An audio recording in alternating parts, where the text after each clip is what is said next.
জাতীয় রাজস্ব বোর্ডে বর্তমানে বিরাজ করছে থমথমে ও আতঙ্কের পরিবেশ। সম্প্রতি আন্দোলন, শাটডাউন ও বন্দর কার্যক্রম বন্ধের ঘটনার পর সরকারের পক্ষ থেকে ৫ জন সিনিয়র কর্মকর্তাকে বরখাস্ত ও বাধ্যতামূলক অবসরে পাঠানো হয়েছে। এই ঘটনার পর থেকে এনবিআরের কর্মকর্তা-কর্মচারীদের মধ্যে কাজ করছে ভয়, শঙ্কা ও অনিশ্চয়তা। কে কখন চাকরি হারান বা শাস্তির মুখে পড়েন তা নিয়ে সবাই উদ্বিগ্ন। এনবিআরের জনসংযোগ বিভাগ জানিয়েছে, অফিসের সব কাজ স্বাভাবিকভাবে চলছে এবং আতঙ্ক পুরোপুরি বাস্তব নয়, বরং মনস্তাত্ত্বিক। মাঠ পর্যায়ের অনেক কর্মকর্তার দাবি, পরিস্থিতি স্বাভাবিক মনে হলেও কার্যত কর্মপ্রবাহ কোনোরকম চলছে। তবে কেউই মুখ খুলতে চান না, কারণ শাস্তির আশঙ্কা রয়েছে।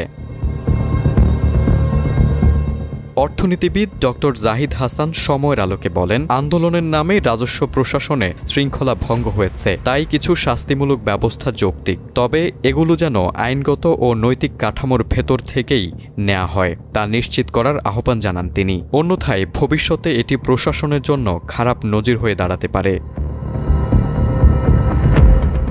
সরকার ইতোমধ্যে চট্টগ্রাম কাস্টমসের কমিশনার জাকির হোসেনকে বরখাস্ত করেছে এবং এনবিআরের ৪ সদস্যকে অবসরে পাঠিয়েছে। একই সঙ্গে দুর্নীতি দমন কমিশন ১৬ কর্মকর্তার বিরুদ্ধে তদন্ত শুরু করেছে, যাদের অধিকাংশই সাম্প্রতিক আন্দোলনের সঙ্গে যুক্ত ছিলেন। ফলে অনেকেই এটিকে প্রতিশোধমূলক পদক্ষেপ হিসেবে দেখছেন।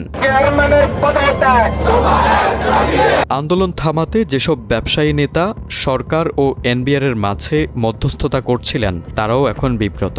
বিকেএমইএ নেতা ফজলে শামীম ও ডিসিসিআই সভাপতি তাসকিন আহমেদ মনে করছেন, এভাবে শাস্তির মাধ্যমে পরিস্থিতি মোকাবিলা করলে ভবিষ্যতে কেউ আর মধ্যস্থতায় আসতে চাইবে না। তারা কাঠামোগত সংস্কার নিশ্চিত করে পরিস্থিতি শান্ত রাখার আহ্বান জানান। গত ১২ মে এনবিআর বিলুপ্ত করে রাজস্ব নীতি ও রাজস্ব ব্যবস্থাপনা নামে ২টি বিভাগ গঠনের সিদ্ধান্ত নেয় অর্থ মন্ত্রণালয়। এনবিআর কর্মকর্তারা এটিকে প্রশাসন ক্যাডারের নিয়ন্ত্রণ প্রতিষ্ঠার চেষ্টা হিসেবে দেখে আন্দোলনে নামেন। জুনে কমপ্লিট শাটডাউন ও মার্চ টু এনবিআর কর্মসূচির মাধ্যমে বন্দর কার্যক্রম বন্ধ হয়ে যায়। মধ্যস্থতায় আন্দোলন প্রত্যাহার হলেও সরকার এরপর একের পর এক শাস্তিমূলক ব্যবস্থা নিচ্ছে, যা নিয়ে রাজস্ব প্রশাসনের মধ্যে এখন উত্তেজনা ও আতঙ্ক বিরাজ করছে। তারেক আজিজ, সময়ের আলো।